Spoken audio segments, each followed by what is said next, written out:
नमस्कार दोस्तों, एनआईओएस गुरु चैनल में आपका स्वागत है। दोस्तों, एनआईओएस डीएलएड की परीक्षा तिथि के संबंध में जो भ्रामक सूचना वायरल हो रही थी कि एनआईओएस डीएलएड की परीक्षा 10 जून से होगी, पूर्णतः गलत है। मैं अपने शिक्षक साथियों को हमेशा सलाह देता हूं कि किसी भी भ्रामक सूचना को एनआईओएस की साइट से उसकी पुष्टि अवश्य कर लें। आप सिर्फ एनआईओएस हेडक्वार्टर नोएडा या अपने रीजनल सेंटर से जारी किए गए पत्रों पर ही विश्वास करें। एनआईओएस डीएलएड परीक्षा की निर्धारित तिथि 31 मई व 1-2 जून ही है और इस तिथि में ही परीक्षा आयोजित की जा रही हैं। परीक्षा के संबंध में समस्त परीक्षा केंद्र समन्वयकों की वीडियो कॉन्फ्रेंसिंग संबंधित राज्य के रीजनल ऑफिस में 22 मई को आयोजित की जा रही है, जिसमें परीक्षा संपादित करने के संबंध में दिशा निर्देश दिए जाएंगे। परीक्षा के संबंध में मुख्य बातें जो आप लोगों को जानना आवश्यक हैं, मैं आपको अवगत करा दूं कि प्रत्येक परीक्षा केंद्र पर प्रत्येक कक्ष में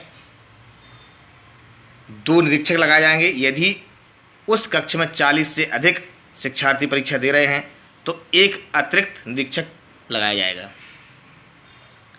परीक्षा प्रारंभ करने के लिए परीक्षा हॉल प्रतिदिन निश्चित समय से 15 मिनट पहले खोला जाएगा। 30 मिनट से अधिक देरी से आने वाले शिक्षार्थियों को परीक्षा में बैठने की अनुमति नहीं दी जाएगी। जो प्रश्न पत्र हैं उनके पैकेट परीक्षा प्रारंभ होने के 15 मिनट पहले ही खोले जाएंगे और प्रश्न पत्रों के पैकेट खोलने के समय साक्षी के रूप में उन पर 2 निरीक्षकों के हस्ताक्षर भी लिए जाएंगे। प्रश्न पत्रों की तिथि जो तालिका है में दिए गए समय पर ही वितरित की जाएगी। यदि किसी अपरिहार्य परिस्थितियों के कारण किसी दिन परीक्षा आरंभ होने में देरी हो जाती है तो इस प्रक्रिया में लगे समय की पूर्ति की जाएगी आपकी। अर्थात यदि आपकी परीक्षा निर्धारित समय से कुछ समय बाद प्रारंभ होती है तो आपको परीक्षा के लिए अतिरिक्त समय बाद में दिया जाएगा। सबसे महत्वपूर्ण बात आप लोगों को ये जाननी चाहिए कि जो भी विषय की आप परीक्षा देने जा रहे हैं उसमें आपके ए, बी और सी 3 सेट होंगे। जो भी निरीक्षक होगा वो प्रश्न पत्र जारी करते समय यह क्रम भंग नहीं होने देगा। यदि कोई शिक्षार्थी अनुपस्थित है तो उसके लिए आवंटित सीट पर एक प्रश्न पत्र रखा जाएगा। जब देरी से आने वाले कोई शिक्षार्थी आता है तो निर्धारित समय तक उसको अनुमति दी जाएगी। उसके बाद नहीं आता है तो वह प्रश्न पत्र वहाँ से उठा लिया जाएगा। डीएलएड परीक्षाओं के सभी प्रमुख विषयों में प्रश्न पत्रों के 3 सेट का प्रयोग होना है। बैठने की व्यवस्था इस प्रकार से की जानी है कि अगल बगल में बैठने वाले शिक्षार्थियों को एक जैसे सेट ना मिले। प्रश्न पत्र बांटने के बाद शिक्षार्थियों को प्रश्न पत्र के पहले पृष्ठ पर अपना रोल नंबर लिखने के लिए कहा जाएगा। निरीक्षक प्रश्न पत्र के प्रथम पृष्ठ पर दिए गए स्थान पर अपना हस्ताक्षर करेंगे।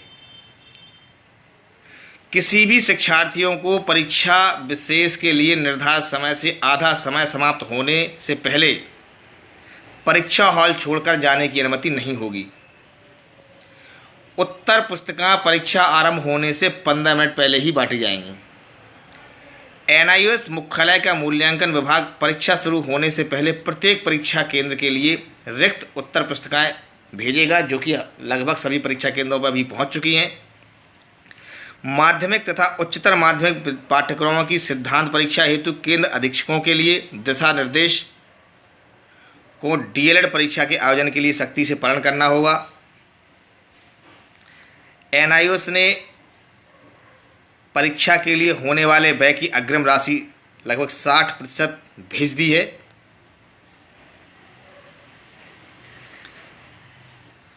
दूसरा एक बहुत ही महत्वपूर्ण जो आपको निर्देश है,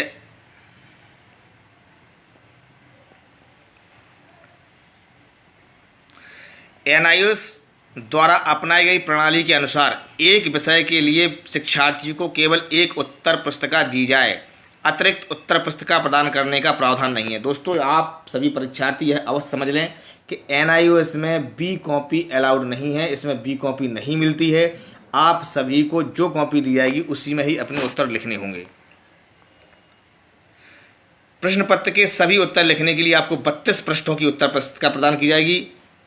ये निर्देश उत्तर पुस्तिका के पहले से दिए गए हैं तथा परीक्षा के आरंभ में भी शिक्षार्थियों को इस बारे में सूचित किया जाएगा।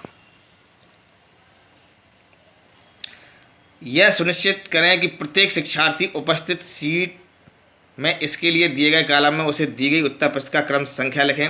आपको क्रम संख्या भी लिखनी होती है कि कौन सी क्रम संख्या की आपको कॉपी दी गई है। NIOS के द्वारा प्रत्येक परीक्षा केंद्र पर एक OSD नियुक्त होगा जो कि पूरी परीक्षा की देखरेख करेगा। तो दोस्तों, इसके अलावा परीक्षा में बैठने के लिए शिक्षार्थियों की योग्यता क्या होगी? केवल वे शिक्षार्थी जिनके नाम NIOS द्वारा दी गई योग्य शिक्षार्थियों की सूची और परीक्षार्थियों की विषयवार उपस्थिति पत्र में शामिल हैं, अथवा वे शिक्षार्थी जिन्हें क्षेत्रीय केंद्रों, राष्ट्रीय मुक्त विद्यालय शिक्षा संस्थान मुख्यालय द्वारा लिखित अनुमति प्राप्त हुई है, उन्हें ही परीक्षा केंद्र में परीक्षाओं में बैठने की अनुमति दी जाएगी।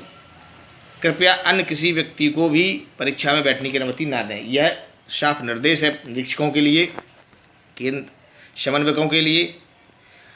तो जिस छात्र का एडमिट कार्ड इशू होगा वही व्यक्ति परीक्षा में सम्मिलित हो पाएगा।